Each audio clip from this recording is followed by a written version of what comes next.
Gloire au Seigneur, c'est encore avec beaucoup de joie et de reconnaissance à l'Éternel notre Dieu qui ce jour nous permet encore d'être ensemble autour de cette classe des vainqueurs.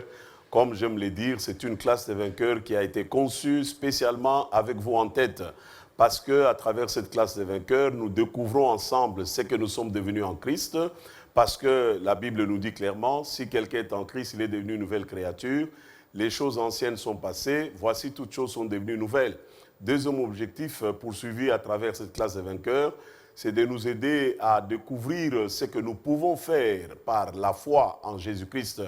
Car l'apôtre Paul, écrivant à ses contemporains, leur a dit « Je puis tout par celui qui me fortifie, je puis tout par celui qui m'a tant aimé. » Et enfin, à travers cette classe des vainqueurs, nous découvrons ce que nous avons comme obtenu en héritage de la part de Dieu. N'oubliez pas qu'en Christ, par la foi, nous sommes devenus des héritiers de Dieu et nous sommes co-héritiers avec Jésus-Christ. Donc, c'est extrêmement important que nous puissions rester fidèles à cette classe des vainqueurs parce que je crois, et c'est ma prière et c'est la prière de pas mal d'hommes de Dieu, des enfants de Dieu à travers le monde, qui prient que notre foi ne faille pas, qui prient que notre foi soit fortifiée, qui prient que notre foi soit bien gardée en Christ. Donc, cette classe des vainqueurs est encore une autre classe de vainqueurs très spéciale. Parce que je veux parler de la foi, marcher par la foi, vivre par la foi et la foi, bien-aimés dans le Seigneur.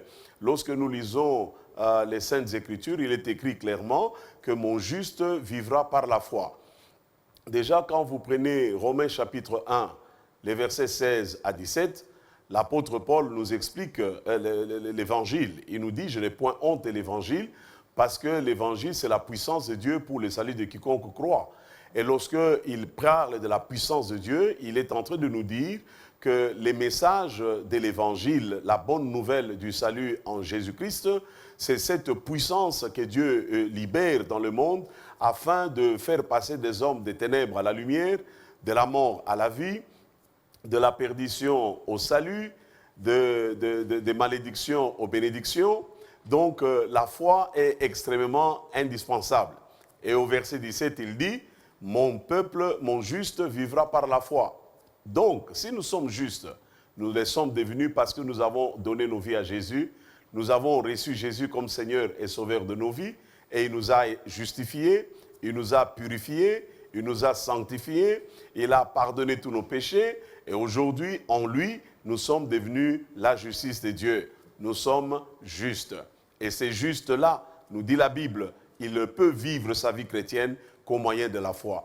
Il ne peut jouir pleinement des avantages de la vie chrétienne que par la foi. C'est la raison pour laquelle, aujourd'hui, nous voulons parler de marcher ou de vivre par la foi parce que c'est indispensable. Surtout en des moments comme ceux-ci, des moments de ténèbres, des moments d'angoisse, des moments de peur, des moments de crise sous tous les plans. Bien-aimés dans le Seigneur, sans la foi, vous n'allez pas être en mesure de vivre, vous n'allez pas être en mesure de vaincre. Parce qu'au fait, d'un bout à l'autre, le christianisme est une affaire de la foi. Nous avons été sauvés au moyen de la foi, par la grâce, bien entendu. Dieu nous a fait grâce, mais cette grâce est devenue réelle, est devenue effective dans nos vies que parce que nous avons placé notre confiance dans l'œuvre salvatrice de notre Seigneur Jésus.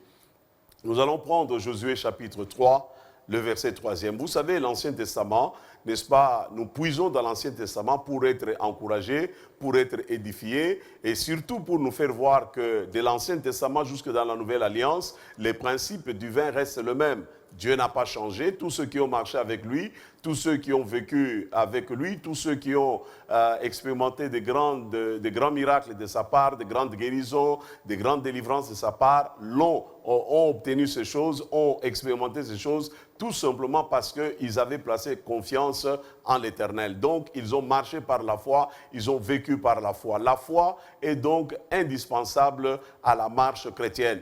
La foi est donc indispensable à la vie des enfants de Dieu.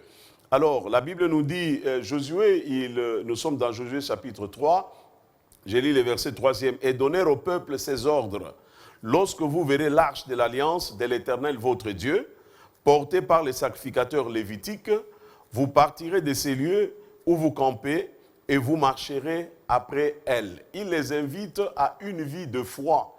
Vous savez, Israël avait été délivré de l'Égypte, il avait été délivré de l'esclavage, il avait été délivré de la misère, il avait été délivré de souffrance, il avait été délivré de corvées dont les Égyptiens les faisaient subir. Maintenant, Israël est juste à côté, à quelques mètres ou à quelques kilomètres, voulais-je dire, de la terre promise. Et pour qu'ils puissent avoir accès à cette terre promise, voilà que Dieu parle à travers Josué. Il leur demande de s'élever et de partir du lieu où ils se trouvaient, mais en regardant à l'arche. Lorsque vous verrez l'arche, il les invite à une marche de la foi, à une marche de foi, à faire confiance en Dieu, à faire confiance dans sa parole. Comme s'il leur disait, après tout ce que vous avez expérimenté, par ma grâce, par ma bonté, par ma puissance, par mon autorité, maintenant, si vous voulez continuer à vivre ces choses, il vous faut encore de la foi. Il vous faut encore me faire confiance. C'est ainsi qu'il leur dit, lorsque vous verrez, et ça c'est très important, la foi c'est avoir cette perception divine, voir les choses telles que Dieu le voit, concevoir les choses telles que Dieu le conçoit, comprendre les choses telles que Dieu le comprend. La foi c'est cela. Dieu dit, et quand Dieu parle, nous croyons en ce qu'il a dit. Nous faisons confiance à sa parole, parce que comme nous le savons tous très bien, Dieu ne ment point. Dieu ne peut pas mentir. Et il n'est pas un fils de l'homme pour mentir, ni pour changer son langage. Quand Dieu parle, quand Dieu promet, Dieu est fidèle. Et nous devons lui faire confiance. C'est cela la marche de la foi.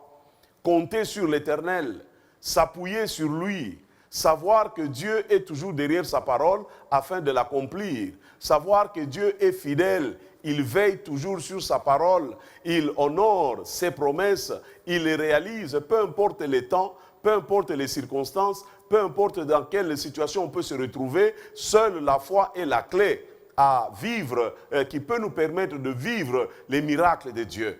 Seule la foi est la clé qui peut nous permettre de jouir pleinement de la vie chrétienne. Seule la foi est la clé qui peut nous permettre d'être des chrétiens épanouis, d'être des enfants de Dieu stables, d'être des enfants de Dieu courageux, d'être des enfants de Dieu audacieux, parce que nous savons en qui nous avons cru.